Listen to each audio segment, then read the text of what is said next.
ötən ilin sonlarından Bəşər Əsəd rejimi devrildi və orada yeni hakimiyyət formalaşdırılıb, yeni müvəqqəti prezident elan olunub və təbii ki, Bəşər Əsəd dəstəkçiləri bu prosesi qəbul etmirlər, onlar mübarizə aparırlar hazırki hakimiyyətlə. Bu mübarizənin əsas bəzi qaynaq nöqtələri var. Onlardan biri də Tatrusdur, hansı ki orada Tustur. Eyni zamanda Xmeymimdə Rusiya bazaları vardı.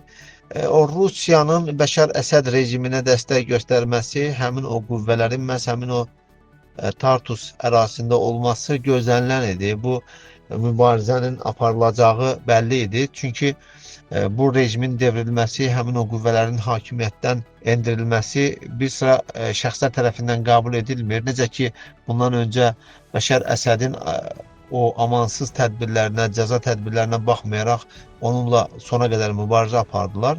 İndi yeni rejim Əsəd rejiminin təcrübəsinə sahib olmasa da, onun atdığı o amansız tədbirləri görməsə də, onlarla mübarizə aparır, əməliyyatlar keçirir, həmin o şəxslərin deməli zərərsizləşdirilməsi və yaxud da ki, tərk silah edilməsi istiqamətində addımlar atılır. Bu normaldır, çünki Suriya ərazisində mərkəzi hakimiyyətin gücləndirilməsi məhz bu yoldan keçir. İnsanlardan silahların toplanılması, rejimə qarşı olan qüvvələrin deməli tərk silah edilməsi və yaxud zərərsizləşdirilməsi başqa deməli üsul olmadığına görə bu addımlar atılır. Və mən düşünürəm ki, əslində burada Rusiyanın da rolu ola bilər. Çünki biz bilirik ki, həm İran, həm Rusiya hazırki rejimə o qədər də belə deyim isti yanaşmırlar. Düzdür, Rusiya müəyyən əlaqələri qurmaq niyyətindədir və bu əlaqələrini qurmaqda əsas məqsədi Tartusda və Xmeymimdə öz hərbi bazalarını qoruyub saxlamaq niyyəti daşıyır. Amma təbii ki, rejim onların maraqlarına zidd rejim olduğuna görə onunla mübarizə də aparmaqları gözləniləndir.